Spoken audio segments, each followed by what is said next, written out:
गुनाह। एक दिन वो कहाँ गया, एक राहिब के पास गया, कहने लगा तौबा करना चाहते, तौबा कबूल हो जाएगी। राहिब ने कहा कि भाई गलती क्या है, जुर्म क्या है? कहने लगा जुर्म ये कि 99 लोगों को बेगुनाह कत्ल किया। उसने कहा तो इतना बड़ा पापी, तेरी मगफिरत नहीं होगी। तो कहने लगा हमारी मगफिरत नहीं होगी। कहा हाँ, तो कहना फिर 99 का पूरे 100 कर दें। उन्होंने निपटाया दिया। कुछ समझ में आया? गलत मसला बयान नहीं करना चाहिए, वरना कभी सामने वाला गड़बड़ सड़बड़ हुआ तो निपटाया जाएगा। जितना मसला मालूम हो उतना ही बयान करो, क्लियर मसला। जो मालूम ना हो तो उसे बयान। देखो इन्होंने मसला गलत बयान किया तो अपनी जान से हाथ निपटाया जी के पूरे 100 हो गए। अब फिर यार वो गुनाह करते करते फिर उसे लगा यार कब तक गुनाह करेगा, तौबा कर ले। कहने लगा क्या करे? तो लोगों ने बताया कि सामने एक सामने जो अल्लाह वाले हैं, एक आलिम साहब है, किताब का इल्म है उनके पास चलेगा। अच्छा गए वहां पे, आलिम से पूछा भाई हमारी तौबा हो सकती है कबूल? कहने लगे तुम्हारा जुर्म क्या है? कहने लगे हमारा जुर्म यह है कि मैंने 100 लोगों को बेगुनाह कत्ल किया। कितना बड़ा जुर्म है? एक को तो 3 कितनी लगती है, 2-3 बिल्कुल लगती हो, उसमें जिंदगी भर के लिए सजा हो जाती है। जिसने 100 कत्ल किया तो उस आलिम साहब ने कहा देखो मसला ये कि तुमने गुनाह बहुत बड़ा किया है। क्या कहा? सुनो, गुनाह तो तुम्हारा बहुत बड़ा है, लेकिन अल्लाह की रहमतें भी बहुत बड़ी हैं। तुम सच्ची तौबा कर लो, सामने चले जाओ, सामने चले जाओ, सच्ची तौबा कर लो। अल्लाह के वली रहते हैं सामने वाली बस्ती में, वहां तौबा कर लेना, जिक्र वगैरह करना, अल्लाह तुम्हारी मग़फ़िरत फरमा दे। तो अच्छा ऐसा है? हाँ ऐसा ही है। अब वो गया तो रास्ते में मौत का फरिश्ता आ गया, वो गिरा और उसकी मौत हो गई। अब दोज़ख के फरिश्ते, अज़ाब के फरिश्ते आ गए। उन्होंने कहा कि हम इसे दोज़ख में ले जाएंगे। क्या कहा? जन्नत वाले कहने लगे हम जन्नत में ले जाएंगे। उनकी आपस में बात बहुत बढ़ने लगी। तो अल्लाह रब्बुल इज्जत ने फरमाया क्या मामला? अर्ज किया मेरे मौला, दोज़खियों ने कहा इसने पूरी जिंदगी गुनाह किए इसलिए हम इसे दोज़ख में ले जाएंगे।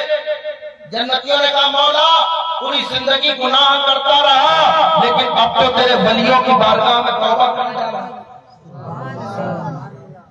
तो अल्लाह ताला ने फरमाया अच्छा सुनो, फैसला ये है, जमीन नापो, अगर ये वलियों की बस्ती के करीब है तो इसे जन्नत वाले ले जाए, और अगर ये अपनी बस्ती के करीब है तो इसे उधर जमीन को हुक्म हुआ कि सिमट जा।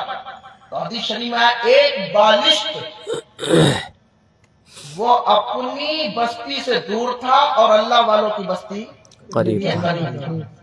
एक बालिश्त करीब था। लो साहब इसी को उसकी क्या हो गई? मग़फ़िरत हो गई। सुभान अल्लाह, सुभान अल्लाह, सुभान अल्लाह। सच्ची तौबा करने वाला जब से सुधर जाए, हज़रत बिशर हाफ़ी हमेशा शराब के नशे में रहते थे। एक दिन बिस्मिल्लाह का कागज उठाया, लिखा हुआ अदब से रखा, अल्लाह की तरफ से सलाम आया और विलायत मिल गई। सुभान अल्लाह। जिनका शराब का कारखाना चलता था उन्होंने शराब के कारखाने को आग लगाई और अल्लाह के वली बन गए। हज़रत इमाम अहमद इब्ने हम्बल के पास आते तो इमाम अहमद इब्ने हम्बल के पास बहुत बड़े बड़े इमाम उलमा बैठ कर पढ़ रहे होते। इमाम अहमद इब्ने हम्बल उन्हें देखते और खड़े हो जाते। उन्हें देखते और उनके शागिर्द कहते हैं हजरत ये अजीब दीवाना आता है, इसके फटे पुराने कपड़े होते हैं, अजीब मस्तानी चाल होती है, आप उसे देख के खड़े हो जाते हैं। उससे ज्यादा कुरान आप जानते हैं, उससे ज्यादा हदीस आप जानते हैं, इसके लिए क्यों खड़े हो जाते हैं? तो हज़रत इमाम अहमद इब्ने हम्बल ने फरमाया सुनो, ने माना कि बिशर से ज्यादा मैं कुरान हदीस को जानता हूँ, लेकिन बिशर मुझसे ज्यादा कुरान और हदीस वाले को जानता है, अल्लाह और रसूल को जानता है, इसलिए मैं बिशर के अदब के लिए खड़ा हूँ। कुरान और हदीस ज्यादा जानता हूँ और वो कुरान और हदीस वाले को ज्यादा जानते हैं। جانتے ہیں اس لیے میں ان کے لیے کھڑا ہو جاتا ہوں. یہ بشرافی جو پہلے کیا کرتے تھے؟ شراب. بولو شراب پیتے تھے, اور جب انہوں نے سچی توبہ کی تو بولو اللہ کے ولی بن گئے. کیا بن گئے؟ اور بتاؤں, حضرت فضیل ابن عیاض ڈانکا ڈالتے تھے, ٹانکو تھے بہت بڑے.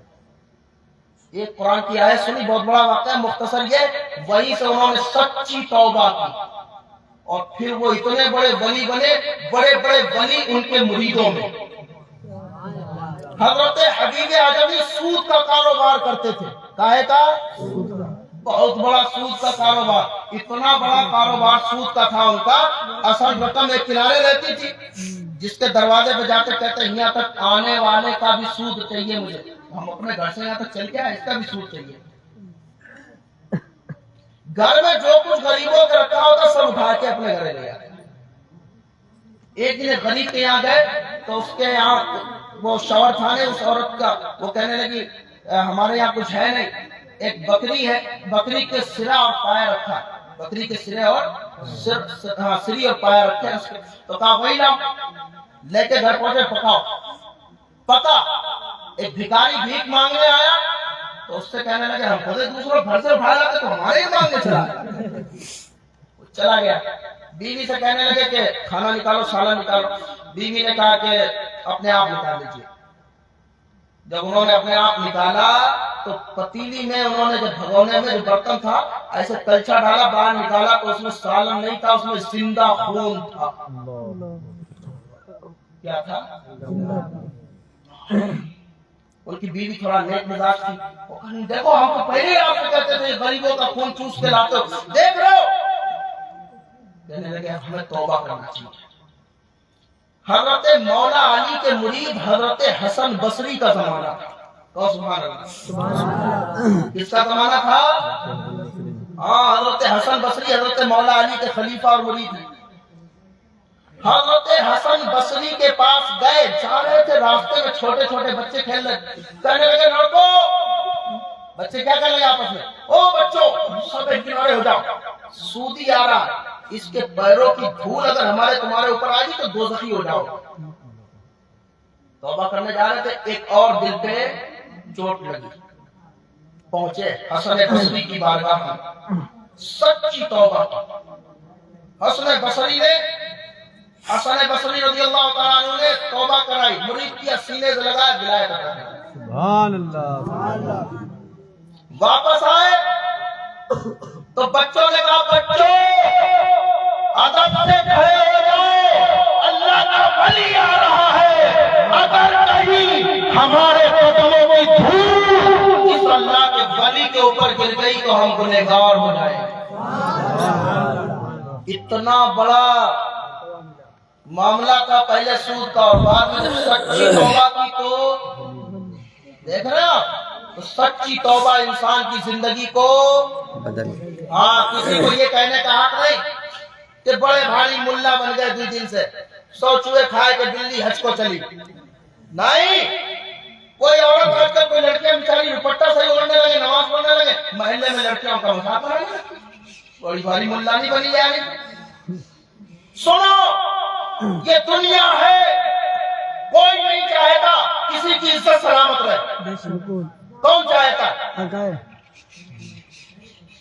سمجھ میں آیا نا.